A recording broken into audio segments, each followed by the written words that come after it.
common ground, never middleman, understand. This is Trippin' Jim, we do what we want, you do what you can. Can you comprehend? If I think, then therefore I am. This is not a test, y'all should've came with a plan. I'ma stand on this conversation, ain't no constant hating. You need to get to the point, and we bringing the navigation. If it's a fork in the road, we'll make a lane in the grass. You are now tuned in to the Dead Center podcast. What's up, everybody? This is Trip. And I'm Jim. This is Dead Center, where we try to conversate, not constant hate. Get to the point. And today's point is G20. The G20 summit. The G20 summit. Just international politics in general. We've Right. kind of missed out on a few big things, and there have been big news events in the past few weeks in international news. We've talked about Iran. We did that episode about the Strait. So Right, and then we actually never talked about the tariffs, the kind of the trade war going on with the recent events in the trade war going on with China and America, and apparently they had to have talked at this summit, although Right. I'm not seeing any news reports out specifically about that yet. Later next week, I'm sure. Right, and other international news, you have Theresa May losing her job. Right, so let's talk about that first. Yeah. Theresa May showing up she gave no Fs. None to give. None at all. Nope. None. She walked in and was like, hey, I don't have a job, but I'm still here. Right. Like, I'm here to represent a country that I am no longer the prime minister of. Right. So she came in with this look on her face like, I'm just going to go straight after anyone She and looked everyone. like, when she walked up to Vlad, she looked like she found the person who peed in her oatmeal. Oh, yeah. You know what I mean? Definitely. Vlad Putin in particular, who didn't deny that she came out and she spoke when they were doing the confessional-style interviews. She said something along the lines of, we know for a fact he did the nerve gas, and I Right. want to see him brought to justice. Essentially, that's what she said. Right. And then Vladimir Putin's just like, well, traitor is just the worst. Yeah. Traitors have to be punished. Yeah. Just Traitor, like, being a traitor, his exact words were, traitor is the worst crime you can commit in Russia, and it has to be dealt with. Maybe not as harshly as where it was, Right. when the nerve agent was found, but it definitely has to be dealt with. So Right. not only did he not deny it, he kind of endorsed it almost. Yep. Subtly. Anyways, and Theresa May had every right to be pissed off.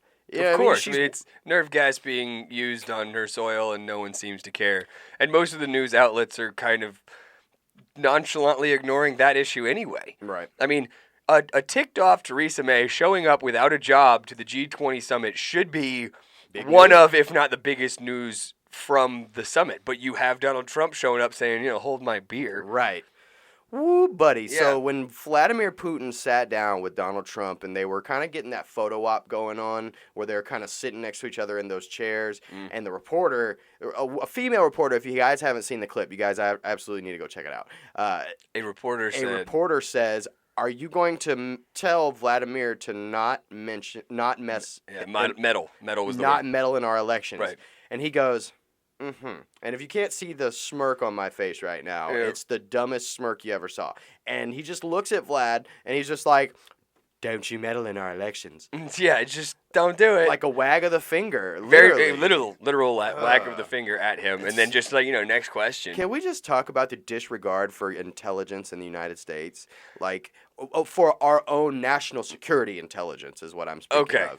Because I was just about to say, he's either an idiot or a horrible human being. I'm going to go with horrible human being at this point. Right. I mean, at this point, you kind of have to, You know what I'm saying? Like, at what point is the president, who's been briefed on all the intelligence, as far as we know, has been briefed. He could be the idiot that they're just kind of toting around to get their own policy pushed through.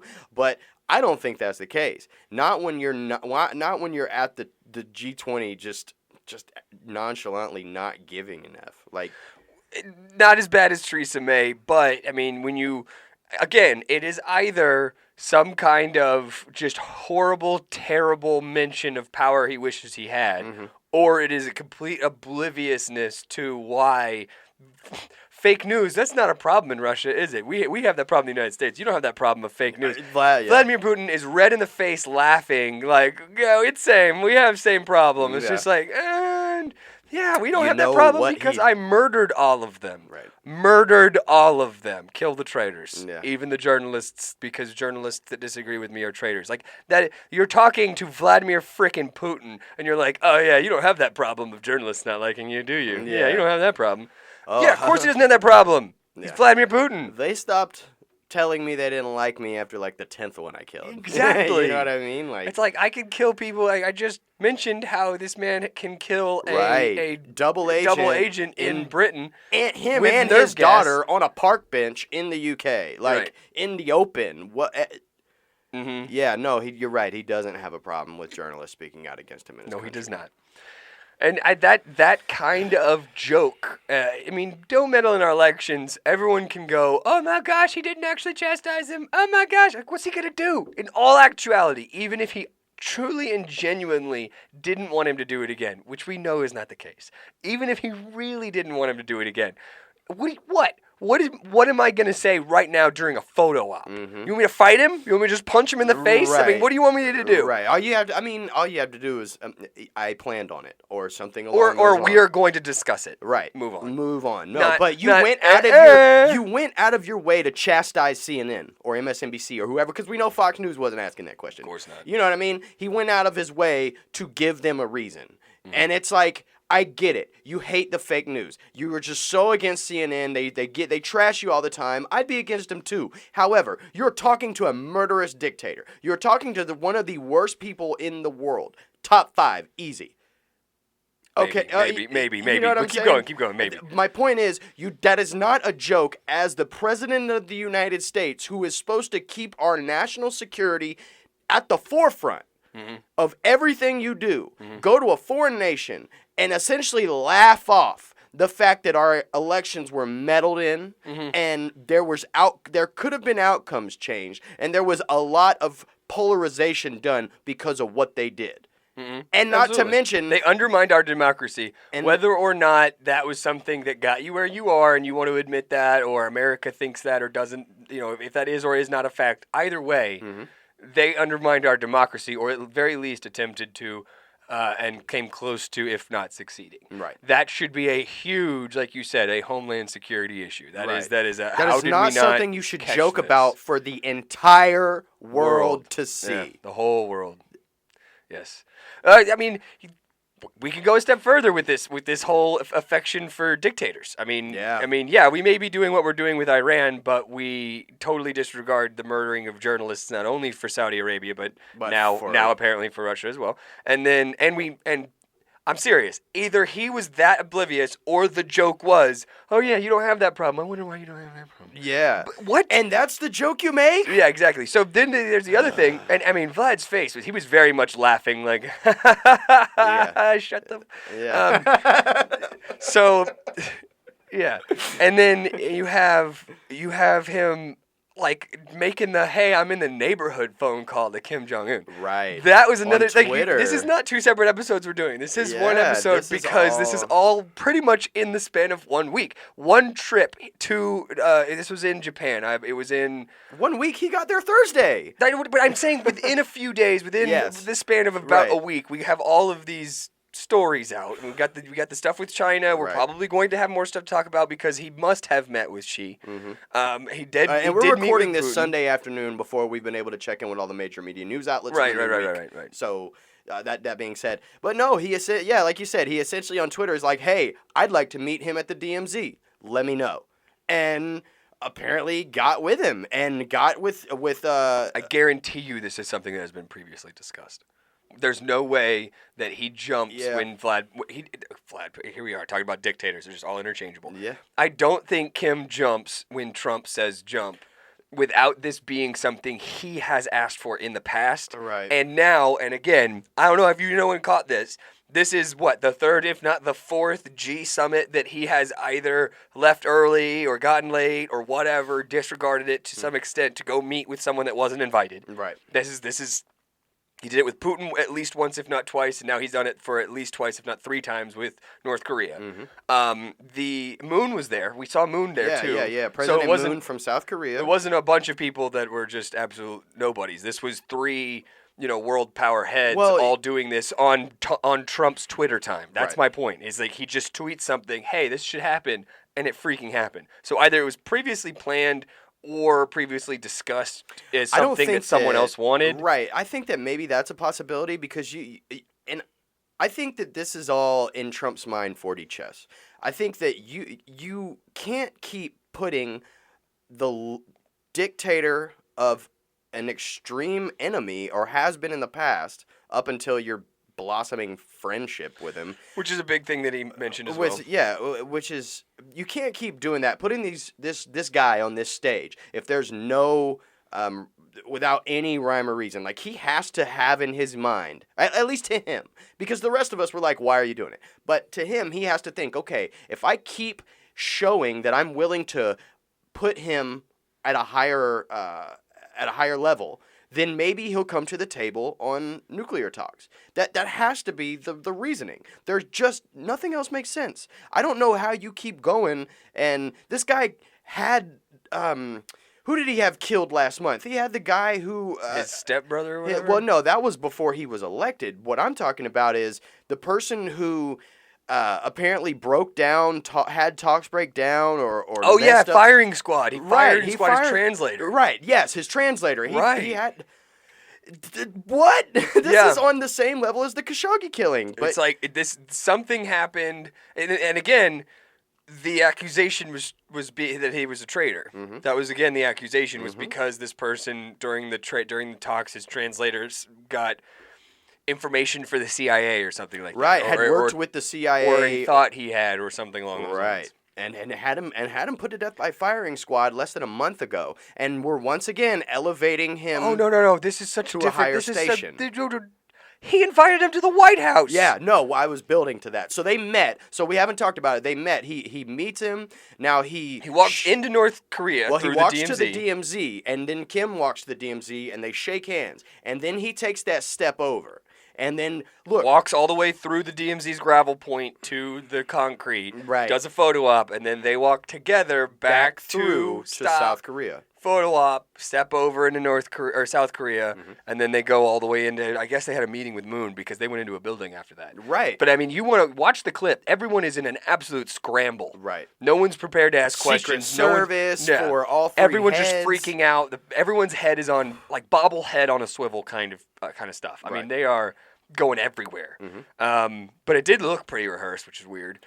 It didn't look pretty rehearsed? It did look pretty rehearsed, which is weird. Well, you have to expect Trump knew that he had to carry himself a certain way with the level of unpreparedness, for lack of a better term. But this is all going to overshadow all the other things that should have been the main news at G20. Clearly, this is going to overshadow. Well, because he invited him to the White House. Yeah, not only was he the first American president to step foot in North Korea, he invited the guy to the White House. Again, he put a translator to death for supposedly meeting with the CIA a month ago. A month ago, right after the most recent summit in Vietnam, about a month later. And it's not like, I'm pretty sure, I'm not positive, but I'm pretty sure that Donald Trump was taking the same level of tact that he was doing with Iran as like if they want to talk, we can talk. They can come to us. They can come to us if they want to talk. You went to them. You literally traveled across the world to the G20, and then basically because you were in the neighborhood, called him on Twitter. This has to be something that Donald Trump was planning. He had to be planning. Maybe. So, the invitation to the White House is such a huge deal. It's a huge deal because you know what brutal dictators aren't going to like? Protesters. You know what they really, really don't like? I want to see protesters. I want to see how many neocons will voice up. One thing I am expecting is Shapiro to be jumping down Trump's throat tomorrow. Of course. You know what I'm saying? And the people in that ilk, the Shapiros, the Carlson, the Tuckers, them kind of people, to be like, what? Like, as much hell as you got for walking out of that last summit without anything being done and essentially wasting a trip and elevating a dictator to the same station as the United States, as much hell as you got from not only the left but the right, you went to North Korea. Literally. On your terms, I guess. But it was very much a, hey, I'm in the neighborhood. But it was your idea to go. You went there. You went particularly the one place where no one else went before you. You did what he would like. And the person that gained the most out of this clearly was Kim Jong-un. Oh my God! You just made something click. It's like the G20 summit's happening. You're not invited. I'm going to come hang out with you and do a photo op with you anyway. The same thing I'm doing across the China Sea over in Japan. It just clicked, man. Like when you just said that. Trump wants to be. He has this self-aggrandizing nature where he has to be the first, or he has to be the one to do it the bigliest. And The bigliest, I like that. And, He's big league. And him being able to say, I was the first president to go to North Korea and, accomplish whatever is in his mind that he did. If there's one thing he's lining him up. He has to be saying to himself, look how great I am. You know what I mean? I went and I got him to come across and embrace. I mean, Kim Jong-un and President Moon embraced, and, they were all talking and blah, blah. Like, if he hadn't just fire squatted a guy a month ago, this might be a different conversation maybe. But, and I don't know how much different it would be, but again, we're talking about a ruthless dictator. Hey, a long time ago, we were saying stuff like, if this turns into this, if this turns into that, then this could be a big, important thing. But then I think Trump's still holding on to that. Right. Even though all of us now are going, no. This may not be someone we want to do deals with. Right. At this point, we're able to, we have all the cards. We're able to say, you know what? You tried multiple times. Right. He still isn't coming to the table for anything. He still wants that nuclear deterrent. And I think Donald Trump's like, no, I give him a little bit of press coverage and blah, blah, blah. And I invited him to my house. He'll denuclearize. Yeah, I'll have Melania cook him a nice Eastern European meal, and we'll do it. Well, it'll be great. And it's just like, no. It's not how this works. Yeah, I'm convinced that he is setting himself up to beat his opponent on foreign policy. As long as his opponent is not Joe Biden, it will be very hard. Crazy as it is, that's been the most consistent policy. Consistent. That's a good word to put for it. It is his only consistency, because everything else seems to be kind of out of nowhere. I don't mean consistent like consistently good. No, I mean, just consistent. It's he at least, like we said, this is the third or fourth G summit he's been to. Third or fourth time he's kind of bailed to go talk to a dictator. I am the image of consistency. Nobody's been more consistent than I have. I've met with dictators on every summit. Man, I look, I don't want to. This episode's turned into just pointing at that. But it's the big deal. And like you said, it overshadows everything else. And we don't know if something good came of the talks with Xi. We don't know if some of the, He's buddy-buddy with Russia, while Theresa May, who luckily has nothing to lose, is there screaming that we need to get this guy because he murders people. He murders his own citizens. Kim Jong-un, President Xi, they murder people. They have murdered their own citizens. There are concentration camps in China. All of the protesters at the G20 summit, every single last one of them, of course, because they're on that side of the world, but still, they were all there to protest Xi, free Hong Kong, right? Free the Muslims in the concentration camps in China, free Hong Kong from mainland China, right? Trump, there was a sign in English that said, "Trump, will you help us get free from China?" Right. So there are protests for these three men. And all three of them are painted by the entire West. And in my personal opinion, rightfully so, I'm sure there are others that disagree with me, but these men are terrible people, and our president reveres them. He wants the kind of power they have, and that is super f***ing scary. Yes, it is. Yes, it is. I'm sorry, but that is very, very f***ing scary. Don't worry, I've got the bleeper at the house. We'll edit that out. But you're absolutely right, man, and I don't know. On that note, I don't really have anything else. No, but people pay attention, man. We're getting ready to have an election. Please, for anyone on the left, because I know we're a centrist program, but anyone on the left, I would appreciate you put someone forward that is going to be able to actually put the United States back where it's supposed to be internationally. Because like we said, it is the most consistent that Donald Trump has been, but it is odd to me how consistently evil it has been. Yeah. It's consistently evil, unexplainable. I don't know how else you look at President. What does President Xi, Vladimir Putin, and Kim Jong-un all have in common? And that is they are the be-all, end-all power in their nation, and they are corrupt beyond belief, and that they are brutal dictators. All three of them.